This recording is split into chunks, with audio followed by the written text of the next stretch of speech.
Author of Unholy Trinity, the Vatican, the Nazis, and the Swiss banks, recently talked about his book at the Sarasota Reading Festival in Florida. His book examines the connections between the Vatican and the Nazis and argues some Catholic officials protected Nazi war criminals from capture and punishment.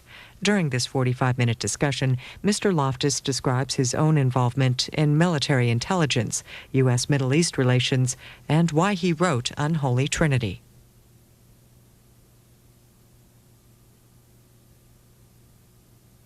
My name is Deborah Gessner. I'm with the Florida Holocaust Museum in St. Petersburg, Florida. However, I live in Lakewood Ranch, so I feel I'm part of Sarasota. I am very pleased to introduce to you not only the #1 international best-selling author today, John Loftus, but a personal friend as well. John graduated from Boston Latin undergraduate, Boston College, has his postdoctoral, Juris Doctor work at Suffolk in Georgetown. After graduating from school, he went into the Army. He was in the intelligence division of the Army and fought and helped them in the Yom Kippur's War. When he was done in the Army, he was accepted a position in the Carter and Reagan administration in the Justice Department. He was one of the founding attorneys in the Office of Special Investigations that was created for the review of Nazi war criminals living in America. He has appeared on 60 Minutes, Primetime Live. He has appeared on most major networks, CNN, all of them. He is probably one of the greatest recognized authorities on this subject in the world today. In fact, what is interesting, when we were in Washington in September, the current head of Office of Special Investigations for the Justice Department met with us, Eli Rosenboom, and he was John's law clerk when John started with the Justice Department in the 70s. I'm also pleased to state that he was the Alfred nominee for the Pulitzer Prize, Award. The book was called The Belarus Secret, so if you have not had a chance to read that, it is a phenomenal book. Please join us in welcoming John Loftus. We are very pleased to have him with us here today. Thank you.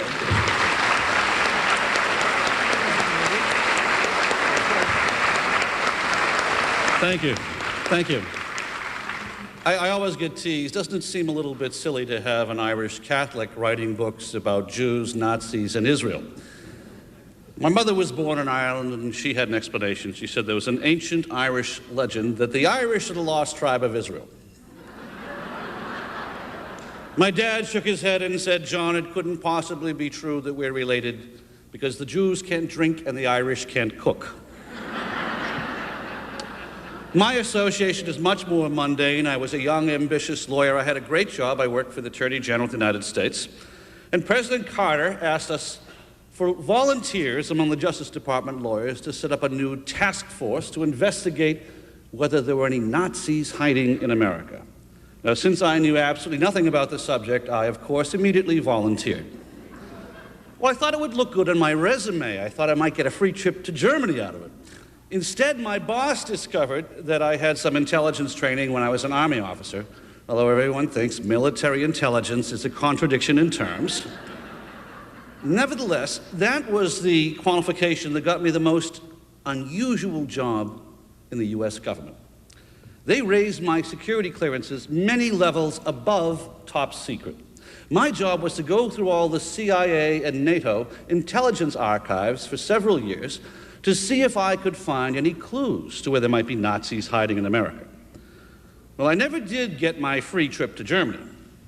Instead, I got lots of free trips to Suitland, Maryland.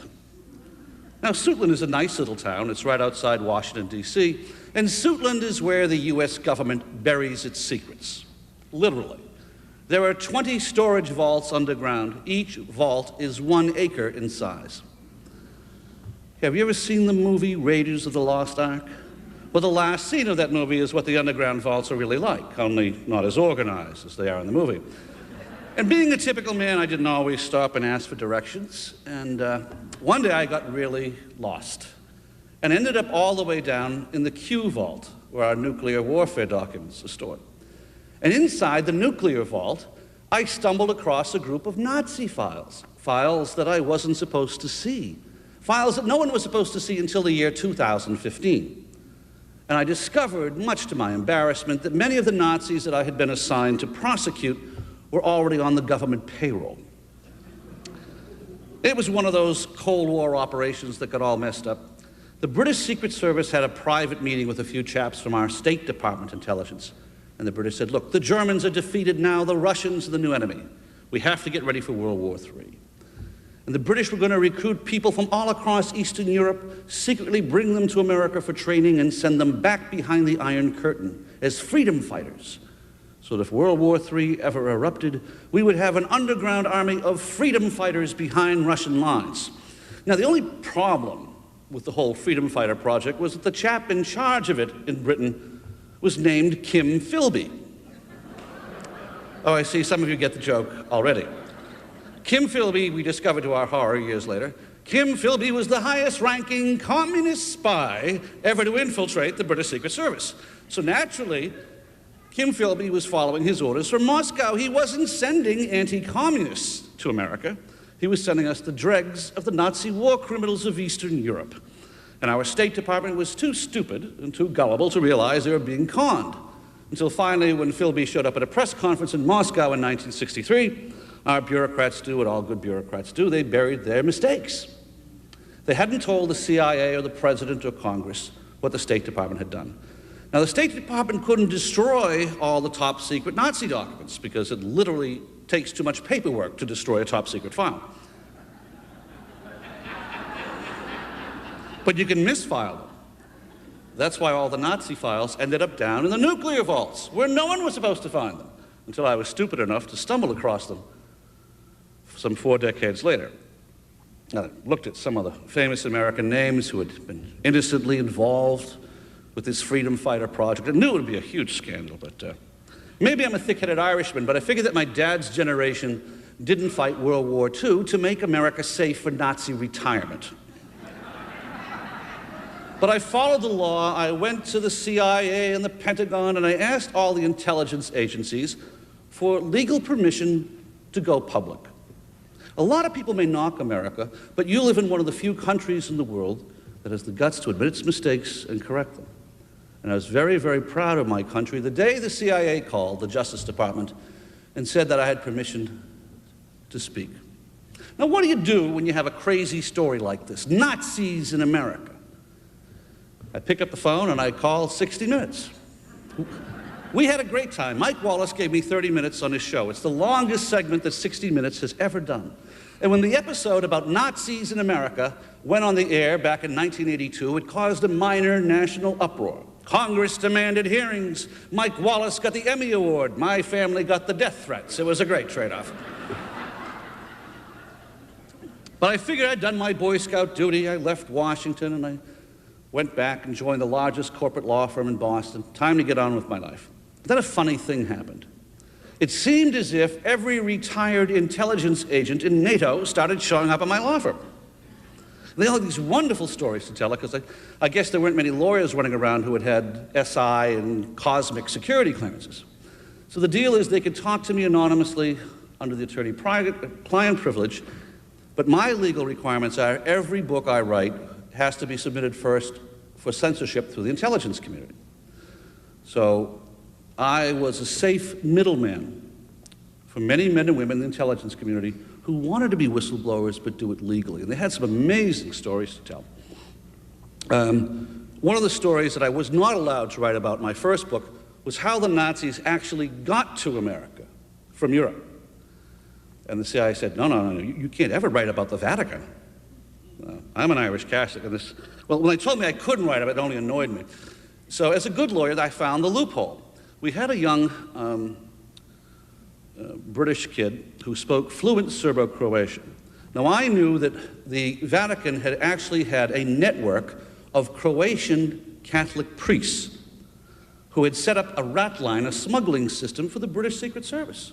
And so the Nazis would go from Germany to Austria. There was a whole network of convents and monasteries that would take them down to Rome, to the port of Genoa, where ships were chartered to sail them to Australia or Latin America or Canada, eventually to the United States.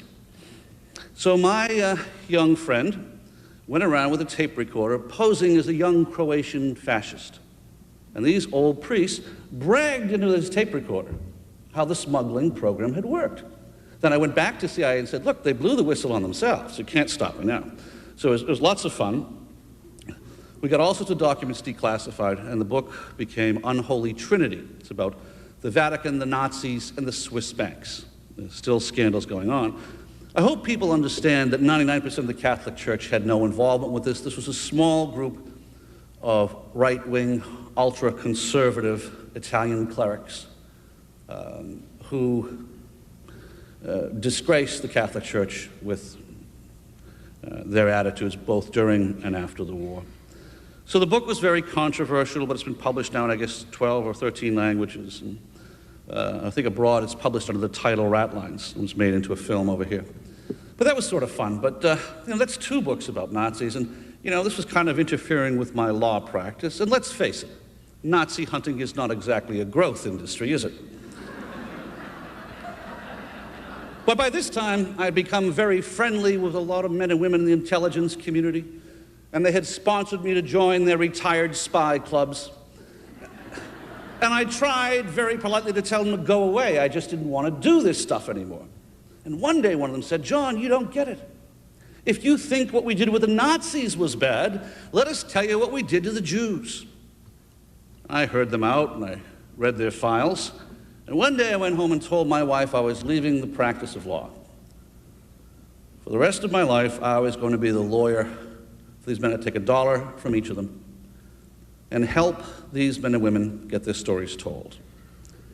You see, I believe that 1/3 of the 20th century was classified. It's buried down in those vaults.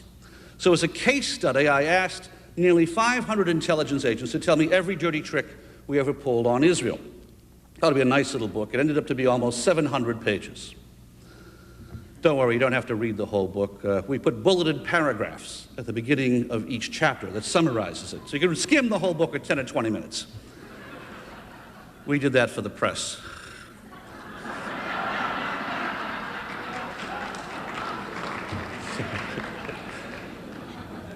But there is a theme to the book, and it's towards Israel. What's our foreign policy towards Israel?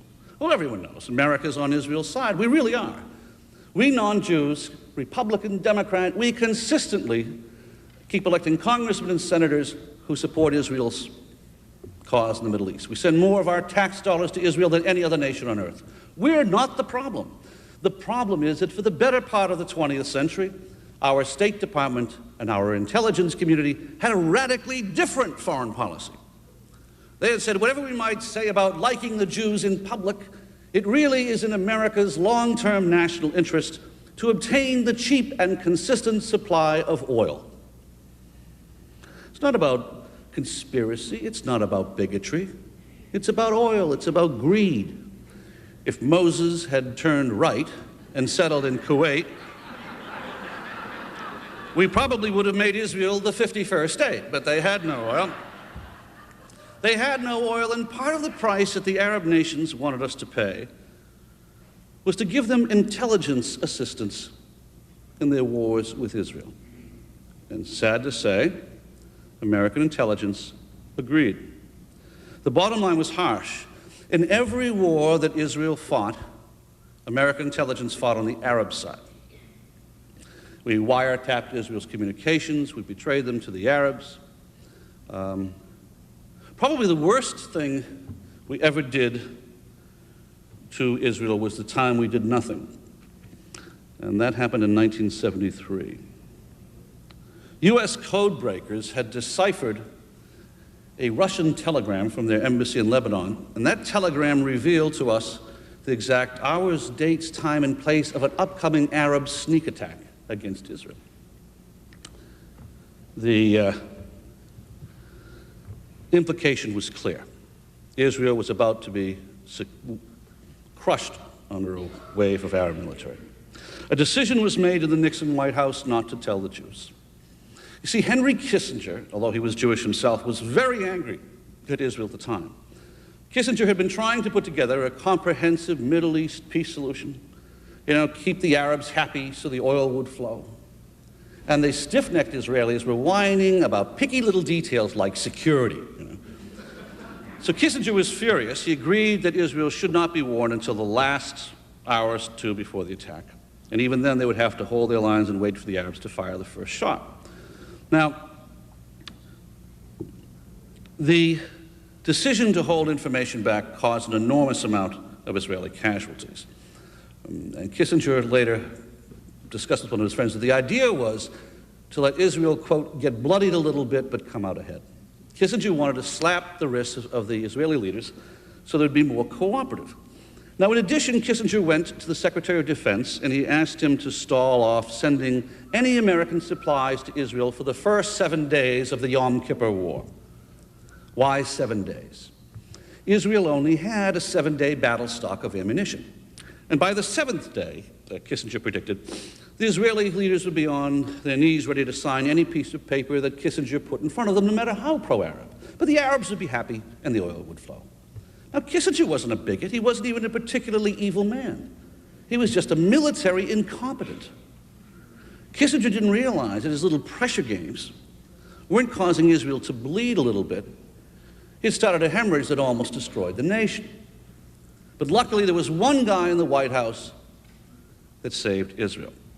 No, it wasn't Richard Nixon. Don't even get me started on Richard Nixon.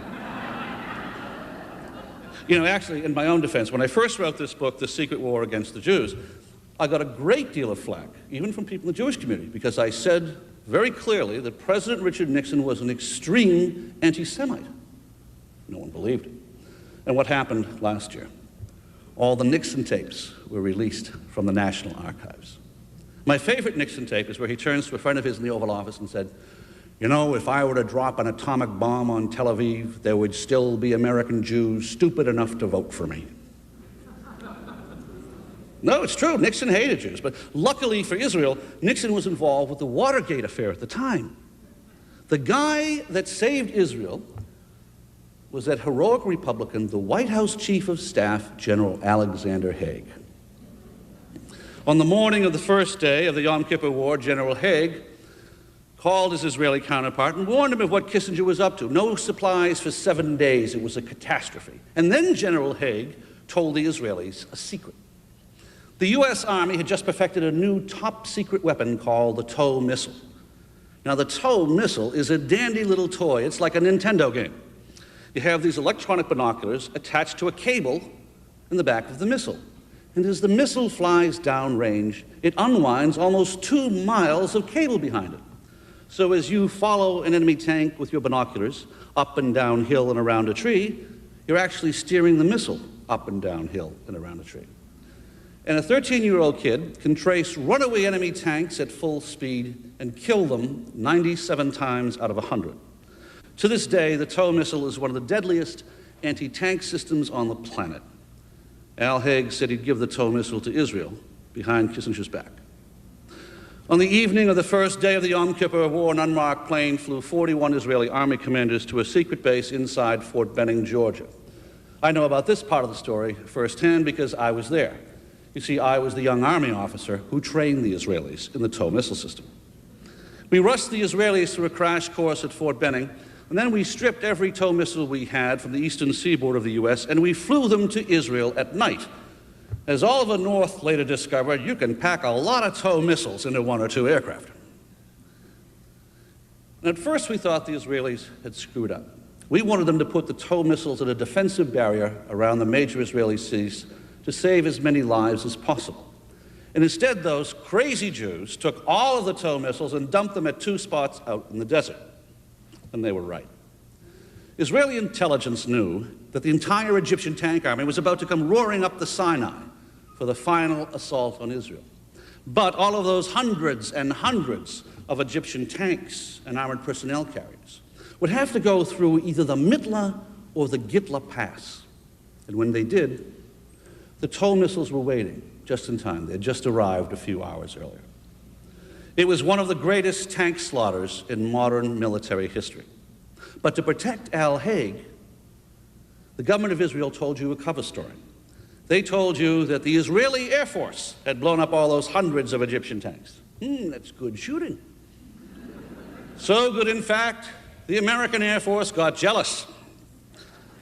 The U.S. government actually sent a team of American officers to Israel to walk the battlefield. But there was a problem.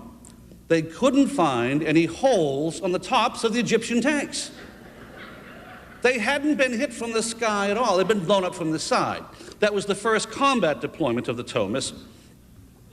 And I tell that story to illustrate that sometimes American Jews don't know who your friends are and who your enemies are. One of the old spies said that Henry Kissinger should be compelled to change his religious affiliation from Jewish to self-promotion. That may be a bit unfair to poor Henry, who was, after all, only following a consistent American diplomatic policy of siding with the Arabs. In the long run, it was about money. There's a few pages in my book, The Secret War Against the Jews, that talked about an unusual banking system some of my intelligence friends had stumbled across. I'm going to break a major news story today with you. It seems that during World War II, the leading Nazi industrialists secretly owned a bank in New York City. That bank was dissolved in 1951. However, the records are clear. The Nazi bank in Manhattan was run by President Bush's father, Prescott Bush, and by Herbert Walker, his grandfather. The Bush family was on the wrong side of World War II. Now, we need to put this in perspective. These are serious, serious charges. We have them. The ownership of the Nazi bank proved from 3 different sources. The Bush membership in the board of that bank is a matter of public record. Let's put it back in context. After World War I, the leading German steel magnate, August Thyssen, was very upset because the Allies seized some of his companies for war reparations. And he was determined never to have this happen in the next war. So he set up a series of banks. One in Berlin, named after himself, the August Thyssen Bank. One in Holland, which had been neutral during World War II. That was the Bank voor Scheepvaart und Handel. And then a bank in Manhattan, the Union Banking Corp. So no matter which side won the next war, his corporations could move their stocks and bonds from one bank to the other. Now, he even trained his 2 sons that they would have to preserve the family business in the next war. So he told one son that he would be a Nazi and the other son that he would be a neutral. So no matter which side won the war, the Thyssen's would win. Now, the first thing the Thyssen family needed was money. So they went to a major investment firm, Brown Brothers Harriman, in Manhattan. Now, this firm was founded by Herbert Walker, and he merged with a British firm, Brown Brothers, with a major Democratic firm, Harriman. The Democrats have their own scandal here as well. Averell Harriman's brother, Roland Harriman, was also on the board. It is a matter of public record that Brown Brothers Harriman helped American investors move billions of dollars into Germany during the 20s and 30s. The German currency was worthless, but German stock was worth a fortune, because Germany had almost a high-tech patent monopoly on all these advanced trade processes.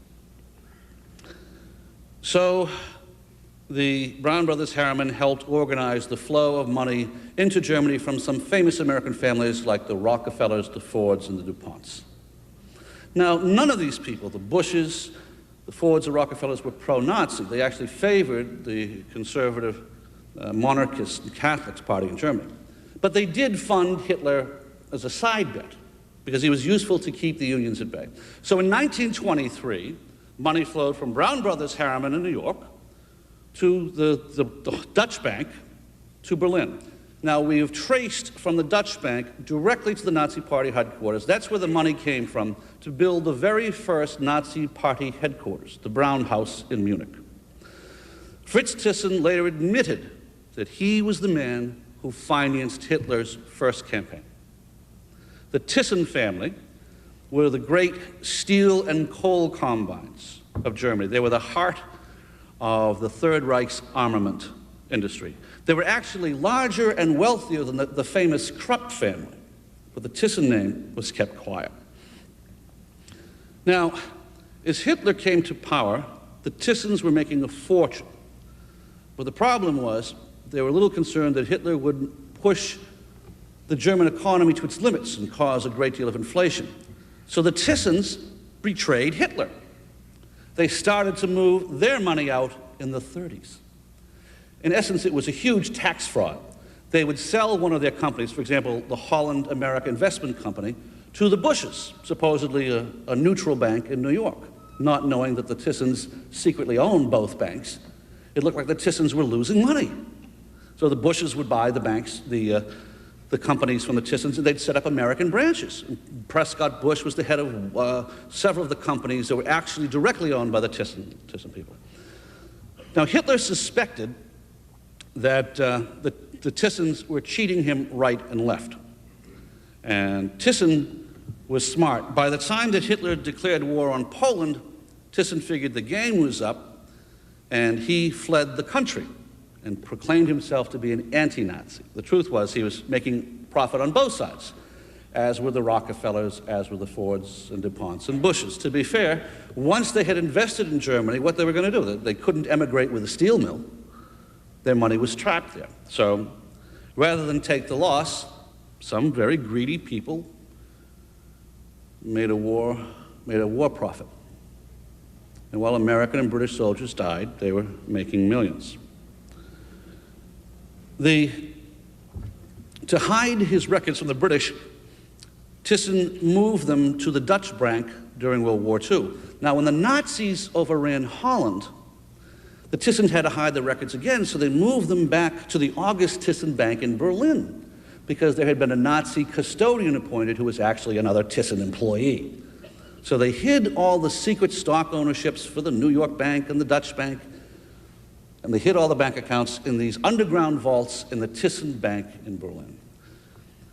Now, the US government was also studying the matter, and our alien property custodians decided that this little New York bank that the Bushes ran was the subsidiary of a Dutch bank. And once the Dutch overran Holland, it was a Nazi bank. So believe it or not, the US government quietly seized President Bush's father and grandfather's business holdings as Nazi fronts. These properties were quietly returned after the war, because after all, they were just Dutch banks. When the Dutch got their bank back, so did the Bushes. Of course, it wasn't a Dutch bank at all. It never was. It was always secretly owned by the leading Nazi industrialists in Europe. The comic opera continued. In 1951, the Allied investigators finally gave up trying to find the missing Thyssen money. Fritz Thyssen, the Nazi brother, was actually held in an American prison in Germany for more than 4 years. And we grilled him, where did the money go? He said, oh, the Nazis took all my money. You know, I don't own anything anymore. You know, it all went out to relatives and things. I don't have anything. So he was lying through his teeth. He said, I don't have any foreign bank accounts. Well, that was technically true. He didn't have foreign bank accounts. He owned foreign banks. So one of the reasons that Thyssen got away with it was that he had a very good lawyer, and his lawyer was Allen Dulles. Now, Allen Dulles was in charge of U.S. intelligence investigations in Germany after the war. It was very convenient, because Allen Dulles was also the lawyer for the Thyssen's, and also the lawyer for the Bushes. The law firm of Sullivan & Cromwell, to which Allen Dulles and his brother belonged, was actually the law firm that handled most of these bank transactions and set up the companies. They were the people who helped direct American investment in Germany during the 20s and 30s. And now it was up to the Dulles brothers to help their clients get their money back.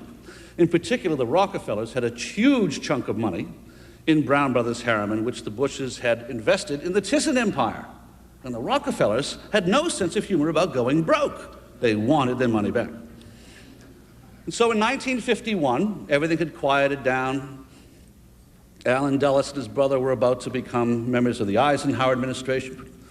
The New York bank that the Bushes ran was quietly liquidated. Now, Prescott Bush and Walker each got one share of stock worth $750,000. So the Bush family took out $1.5 million in 1951 dollars. That's where the Bush family fortune came from. It came from the Third Reich.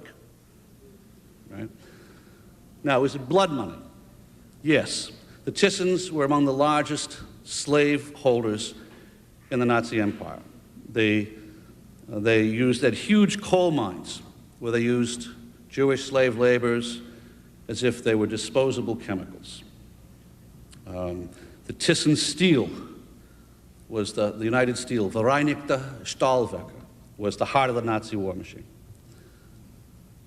But they all got their money back. After the war, the Thyssens slowly brought the money out of hiding from New York and Argentina, and they began to rebuild. In 1971, they merged with another bank and formed the Thyssen-Bornemisza Group. Chase Manhattan Bank in New York owns 31% of this holding company. It's now worth $50 billion. So all the poor Jewish survivors and American POWs are trying to sue the Swiss banks when the Bush family may have laundered more money than all the Swiss banks combined. The Thyssen-Bornemisza Group consists of assets that were Nazi assets and fraudulently hidden from both the US and British governments. There's no question about this because the US and British interrogation files are in our national archives. Now, I happen to have written a bit about the Bush family's connection with Union Bank because I was tipped off. And in my book, The Secret War Against the Jews, I repeated this curious charge that the Bush family had been on the board of directors of these curious entities that seemed to have invested in Nazi Germany. Well, really, to be fair to the Bushes, they had just simply invested in the 20s before Hitler really came to power. You know, it was not a crime, maybe it wasn't moral to invest in Nazi Germany, but before America became involved in war, it wasn't illegal. But after the war, you know, it seems that young George Bush, who later became president, dropped out of Yale because he knew that in a week his father's firms were going to be seized as Nazi fronts. And young George Bush wanted to enlist in the military to save the family honor. The younger Bush generations, I think, have a great deal of credit to their names and have indeed done America proud.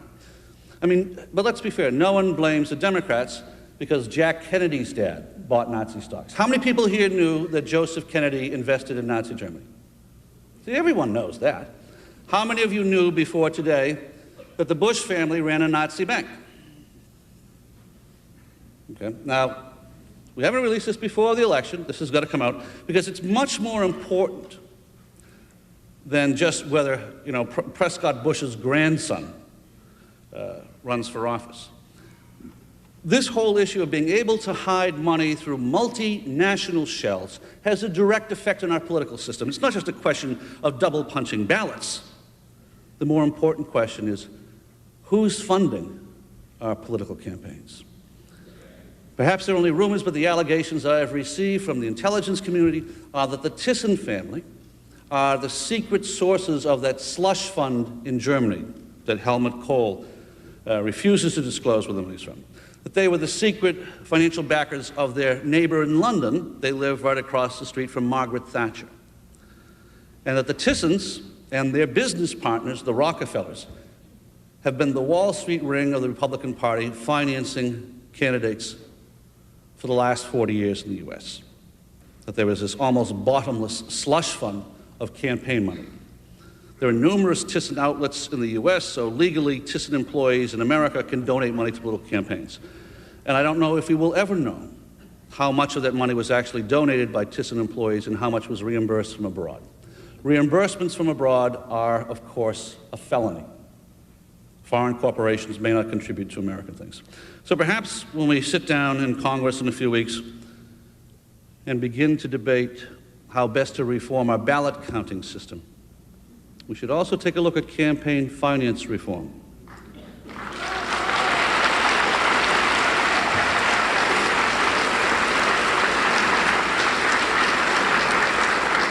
You know, if there's one thing that all of us, Republicans and Democrats, can agree on is that Nazis are bad. And we have always suspected that someone was pulling strings. And I think what we have had is a series of multinational corporations behaving like pirates. And they have no ideology. They don't care about America. They don't care about Nazi Germany. They only care about money. But what do I care? I'm not a Jew. None of my family died in the Holocaust. I don't have any relatives in Israel. Why give up a great legal career to go around writing history books? Not only is it not profitable, it's like doing homework for the rest of your life. Well, I have a personal reason for staying with this subject and being the president of the Florida Holocaust Museum. That's sort of fun. If you haven't been to see us, we just built the 5th largest Holocaust museum in the world in St. Petersburg, Florida. And I missed a meeting and they made me president. That's what happens. But we're investing $250,000 here in Sarasota to open up a branch of the museum, and we're investing $250,000. In January, we'll have America's largest website, so that every child in America can take one of these high-tech virtual reality tours of our museum. And they can walk from room to room, 360-degree views, and actually meet with a Holocaust survivor and type in questions and get answers. So kids can learn a little bit about character education, about tolerance, about racial prejudice, about World War II, about the Holocaust. Because we need to do a better job of teaching our children. But as for me, I have a personal reason for staying on this subject. See, when I was down in those intelligence vaults, I came across a manuscript that would change my life. It was written by a Jew. His name was Saul Schnadow. Saul lived in that little borderland between Poland and Russia. Today we call it Belarus, but in those days before World War II, the Jews called it the Pale of Settlement. There used to be a 70-mile wide strip of land along the Russian borders where Jews had been allowed to live for 3 centuries. And you could go from Vilna to Minsk to Baranovich to Pinsk, all the way down to Romania. And some of these cities and towns were 90% Jewish. The Pale was the most densely populated Jewish settlement on the face of the earth. Unfortunately for them, it lay right smack in the middle of Hitler's invasion path for Russia. Now, when the armies of the Third Reich came pouring through, they didn't have enough German soldiers to take care of this huge Jewish population. So the SS asked the local Christian population for volunteers. And sad to say, there's always 1% in every country, including ours, who would volunteer to climb to power over the bodies of children if necessary. Now, the volunteer that came to be in charge of Saul's life was a man named Dr. Stankiewicz, a doctor of humanities, which is rather ironic to the Jews, because they soon identified Dr. Stankiewicz as the inventor of the sardine method of execution. Dr. Stankiewicz would have his police force drag the Jewish families out to a road where ditches had been dug. They were forced at gunpoint to disrobe. Then they had to climb in the ditches and lay on top of each other head to toe. That way, Stankiewicz's police could shoot through a double layer of bodies and save ammunition. You know, a bullet cost 1 mark, 25 cents. So they would shovel a layer of dirt over the dead and wounded, a double layer of bodies, a layer of dirt, and so on and so on. Now, the worst part of the sardine method wasn't even discovered until after World War II, when American Red Cross doctors were conducting autopsies on the graves. They could find no evidence of wounds upon the smallest victims. Apparently, to save the price of a bullet, Dr. Stankiewicz ordered that the babies be buried alive. As a reward for his efficiency, the SS promoted Dr. Stankiewicz and made him the governor of the entire province of Baranovich, where Saul lived. There were 50,000 Jews in the Baranovich ghetto on the day that Dr. Stankiewicz arrived. 6 months later, there were 5,000 Jews. 6 months after that, only 500 Jews were kept alive as skilled laborers in Dr. Stankiewicz's concentration camp. Now, Saul was the camp barber. Saul had lost his wife, his 3 kids, all 110 members of his family. Now think about that. Every relative, every friend, every face he had known on the face of the earth had been murdered. And this little Jewish barber did an amazing thing. He dug a tunnel under a Nazi concentration camp and led the last 126 Jews in a breakout. They made it to the swamps and forests of Belarus. They joined up with other Jewish fugitives, but they didn't run away. They formed a Jewish resistance brigade, a partisan brigade, Bielski's brigade. Hundreds of miles behind Nazi lines, this tiny group of Jewish men and women, most of them teenagers, early 20s, they took up arms and went back and fought against the men that had slaughtered their families. The Jewish women in particular were so adept at blowing up railway lines They were crippling Hitler's supply trains, trying to reach the Eastern Front. They were changing the course of the war. Stankiewicz put a price of 10,000 marks on Saul's head. 6 of the Belarus SS police battalions were assigned to track the Jews down. At the end of World War II, Bielski's brigade was the most highly decorated partisan unit on the entire Eastern Front, but there were only a few dozen survivors. Saul was one of them. At the end of the war, Saul had remarried a young woman whose life he'd saved in the camp, and she was pregnant. Saul didn't want to have his child grow up under communism. So he and his young bride took up their arms again. They shot their way across the Russian border, escaped across Central Europe, and eventually emigrated to the United States. And when he got here, Saul settled in central New Jersey, but he didn't put the past behind him. He sat down and wrote out his history of the 50,000 Jews from his little corner of the world who would never be able to speak for themselves. And proudly, Saul sent a copy to the US government. And someone, somewhere in our State Department, stamped Saul's manuscript secret.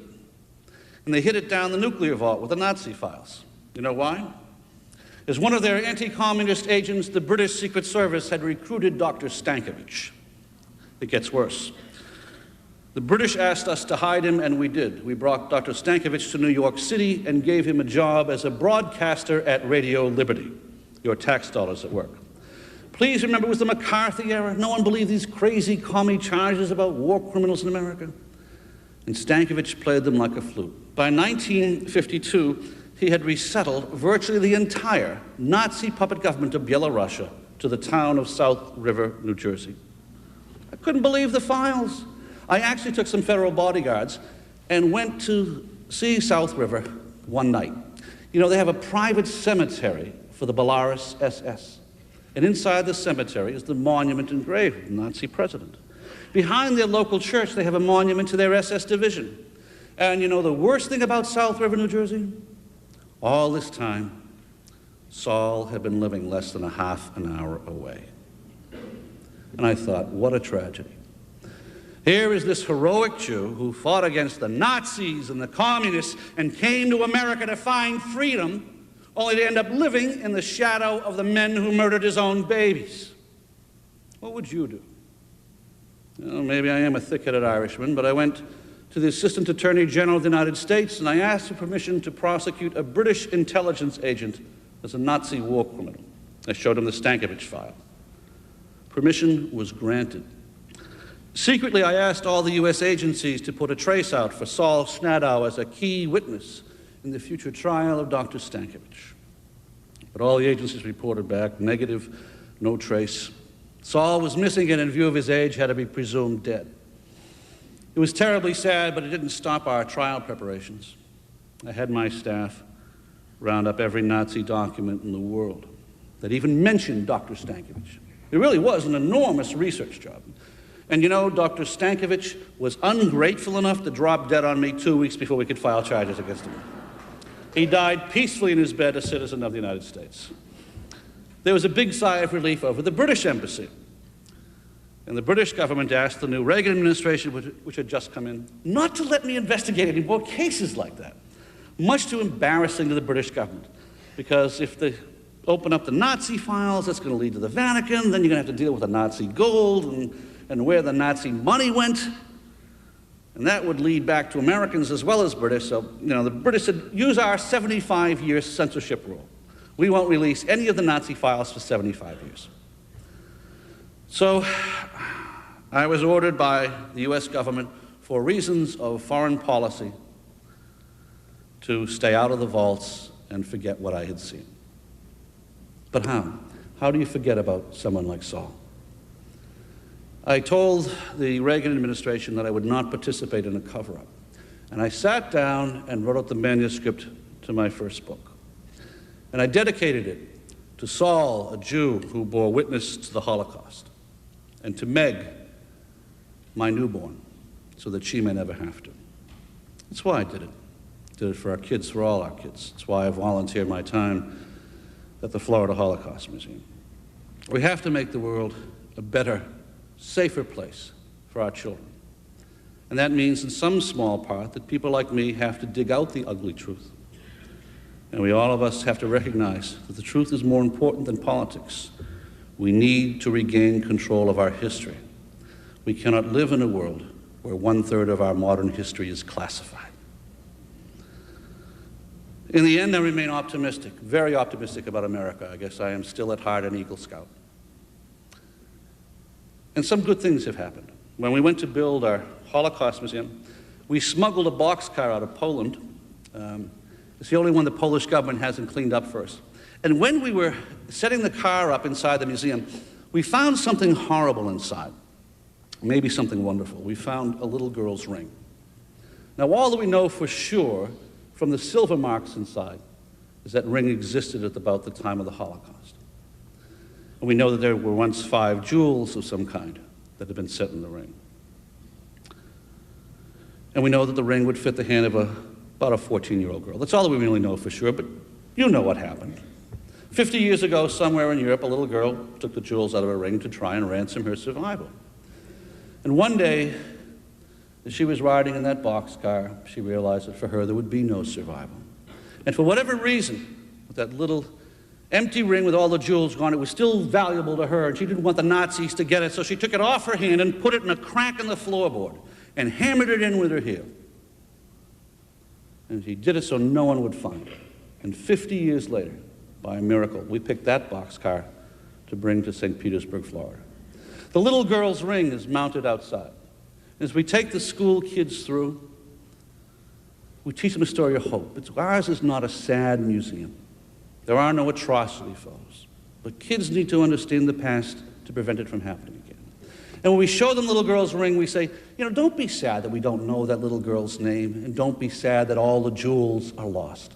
Because the jewels aren't lost. You are the jewels. All of you who care about the jewels of justice, of memory, of understanding, of tolerance. You are the gems of American society. And people like you preserve the truth, preserve our history. Because the most important thing that I learned from Saul was that in this country, you should never be afraid to speak the truth. Thank you for listening.